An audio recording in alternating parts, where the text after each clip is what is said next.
بسم اللہ الرحمن الرحیم اللہم صلی علی سیدنا مولانا محمد وعلی آل سیدنا مولانا محمد بارک وسلم بعدد کل ذرۃ مئات الف مرہ۔ السلام علیکم ورحمۃ اللہ وبرکاتہ۔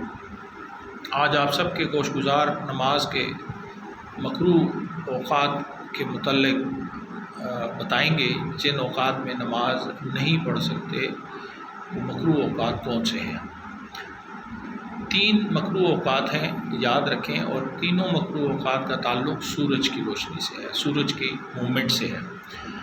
پہلا مکروہ وقت فجر جو ہی ختم ہوتی ہے، سورج طلوع ہونے لگتا ہے تو فجر کا وقت ختم ہو جاتا ہے، اور طلوع سورج سے 20 منٹ تک کوئی بھی سجدہ یا نماز نہیں پڑھ سکتے۔ یہ مکروہ اوقات ہے۔ دراصل یہ وجہ اس کی یہ ہے کہ یہ جو سورج پرست لوگ ہیں، جو سورج کی عبادت کرتے ہیں، وہ سورج کے نکلنے پر اس کی عبادت کیا کرتے ہیں، سورج کو دیکھ کر اس کی عبادت کرتے ہیں، تو ان کی مشابہت اختیار ہو جائے، اس وجہ سے ایسے اوقات میں نماز کو روک دیا گیا کہ آپ نماز نہ پڑھیں اور سجدہ نہ کریں۔ 20 منٹ کے بعد آپ اشراق، چاشت اور دوسرے نوافل اور جو قضاء العمری ہے وہ آپ پڑھیں، اور یہ وقت چلتا چلتا چلتا نصف النہار پر آ جاتا ہے۔ نصف النہار شرعی جو ہے وہ یاد رکھیں، جیسے ہی سورج طلوع ہوتا ہے اور وہ اپنے چلتا چلتا چلتا چلتا جب زمین کے درمیان میں آ جاتا ہے، وہاں آ کے رک جاتا ہے، اس کو نصف النہار شرعی کہا جاتا ہے۔ کہ نصف کہتے ہیں ہاف کو، نہار سورج، اور شریعت کے مطابق سورج رک گیا۔ جتنی دیر سورج رکا رہے گا اس دوران مکروہات نماز ہوگی، اس دوران نہ سجدہ کر سکتے ہیں، نہ ہی کوئی نماز ادا کر سکتے ہیں۔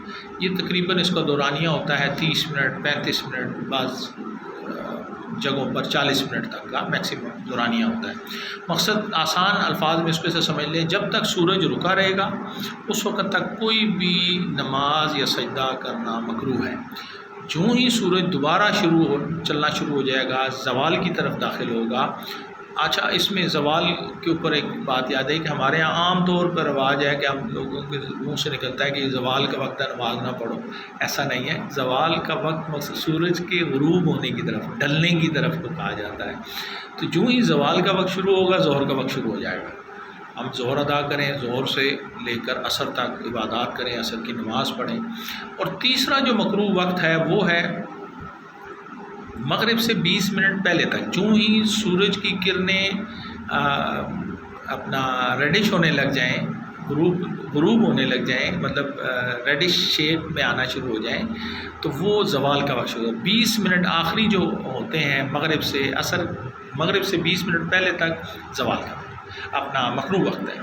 اچھا، اس کو ایک چیز کو اس طرح سمجھ لیں کہ اس میں ضروری یہ ہے کہ یہ جاننا ضروری ہے کہ کیا ہم سیم ڈے کی نماز اگر ہماری کسی وجہ سے ڈیلے ہو گئی، ہم نے سفر میں تھے، ہم پہنچے لیٹ، پھر یا ہم سو گئے، اٹھے ہماری آنکھ دیر سے کھلی، یا کوئی اور عذر، تو اگر تو ہم نے جان بوجھ کر ڈیلے کیا ہے تو گناہ گار ہوں گے۔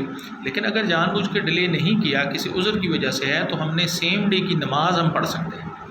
سیم ڈے کی نماز اس مکروہ وقت میں ہمیں پڑھنی پڑے گی، لازمی پڑھنی ہوگی۔ نماز سیم ڈے کی چھوڑ نہیں سکتے۔ ہاں، جو قضاء العمری ہے یا نوافل ہیں یا سنتیں ہیں وہ اس میں پڑھنا مکروہ ہے، وہ پناہ ہے۔ تو یہ مجھے امید ہے کہ یہ ایک ایسی ضروری معلومات ہیں جو آپ کو پسند آئی ہوں گی، اور اللہ تعالیٰ سے دعا ہے کہ اللہ تعالیٰ ہمیں دین اسلام کی سمجھ عطا فرمائے، نماز کو سیکھ کر سمجھ کر اچھے سے ادا کرنے کی توفیق عطا فرمائے۔ السلام علیکم ورحمۃ اللہ وبرکاتہ۔